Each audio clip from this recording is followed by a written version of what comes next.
Hi there I was bored and it's like 2 a.m. after watching a bunch of the unpopular opinion videos, so I decided why not make cause yeah anyway.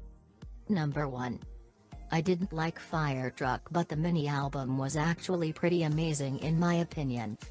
Now I'm not the biggest NCT fan, mostly cause I feel old even though I'm only 18 years old, and they're also perfect looking / crazy talented that I'm like low-key thinking that SM made these cool singing and dancing robots, and not gonna lie, I'm pretty intimidated by it. Okay, let me stop there before I sound like a conspiracy theorist, but yeah, that mini album was actually good and I listen to it a lot every now and then, and I think if you didn't like the main single, maybe look into it if you're interested. Number 2. Hardcore / badass girl group concepts aren't the only thing that make a girl group talented. I know a lot of people can't get behind the whole cute concept and are like, hell yeah, these women have to be wearing leather skirts and rapping 24/7 about how much men are scum to be considered badass, but you know what's much more impressive than that? Confidence. Confidence is key in these things in my opinion. An example will be groups like Wonder Girls or Miss A, who yes saying about being independent, which is pretty cool and stuff, but were also confident even if they did the quote-unquote cutesy concepts from time to time. I'm not discrediting girl groups who do those badass aesthetic concept, but what actually sells it is the confidence, and who says you can't be cute and confident? I think another representation of that would WJSN, who always look so cool and elegant even if their concepts are the cutesy kind. I'm not saying you have to go out and like cutesy concepts, but just consider that looks aren't telling of an artist's talent, and to not discredit cute-looking groups because of preconceived notions. Number 3. A group doesn't have to be self-produced to be considered good. Okay, now hear me out and let me explain before anyone comes for me. I love groups like that. First of all, I'm an ARMY, Carrot, VIP and Shaw Wall. I really appreciate these groups and what they do for their music by showing that they can write and produce their own beats.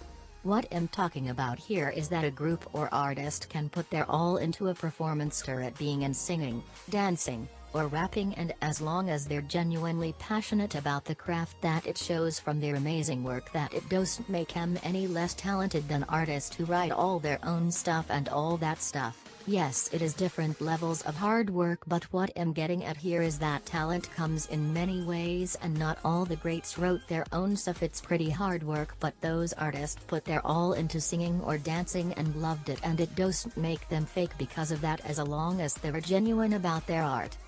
Number 4. Some ARMY need to get off their high horse.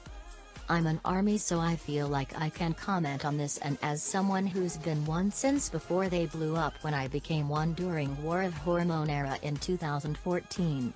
I'm not saying I'm superior, but I've been around to notice these changes.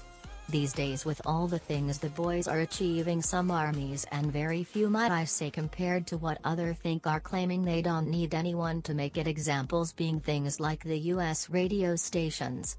I just think, and again my opinion, that we shouldn't go down that path of that mindset, cause that's not at all what our boys have taught us. They're very humble people and are thankful for every opportunity they have had, and I don't know if maybe it's just because those ARMY haven't been around that long or just don't know enough of the boys, but please acknowledge and apply some logic to how the real life is before spewing out things like this.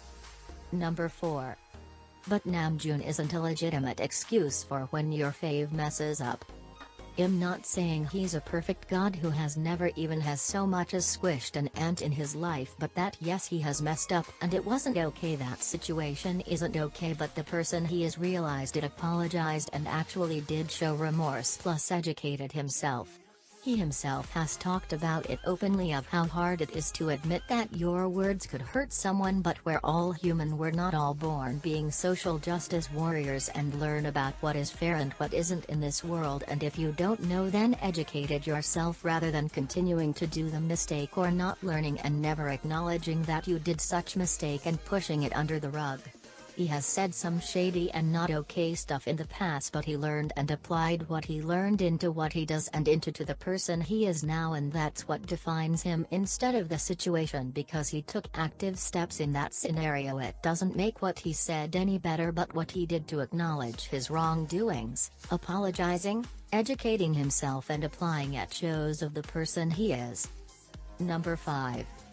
Everyone in K-pop works hard even if you don't like them, and you shouldn't disrespect them cause they're not your faves. Even if you're not fan, how hard is it to admit that other groups are talented? I'm an ARMY, but hell, EXO really can sing and they work hard just like everyone else, but their music isn't my taste. I listened to their few first comebacks and their albums and mini albums up to around Sing For You. I gave it a try, but I just like other things. It doesn't mean they're not talented, just that I'm human and I like different music, and that's all. Does mean I hate them. And the same goes to everyone with other groups. It's not hard at all to support your faves while not hating on other artists. Just mind your own business and listen to your faves while supporting them. Number 6. Stop praising queerbaiting in K-pop. It gets pretty annoying when I see people praising what they don't realize is queerbaiting in K-pop. If you don't know what queerbaiting, it's when people in the media add homoerotic tension between two characters to sell to people. An example would be like when they play the Pocky game or the paper kiss game or suggestive dance moves against each other. Yeah, I know some may say don't take it so serious, but it's just something that bothers me about K-pop at times, that they try to sell a romance or sexual tension between idols so fangirls or fanboys will ship them, or so that fans won't start getting curious if they're dating anyone. There's articles about his, and it's pretty messed up since Korea is a conservative country, and when entertainment companies do this, they're basically saying it's okay if you act gay for money but don't actually be it cause it's just for fun/a joke. And it can kinda mess an idol up if they're young from a psychological standpoint when they do this kind of fan service and confuse them, and just I don't know, it's something that bothers me about K-pop and of some delusional stans that think every idol that looks at each other is in love. I'm not saying you can't have ships, but acknowledge that what you ship are the characters you're being sold or just their image in general, and that the person is not actually like that, since humans aren't all black and white with no dimension.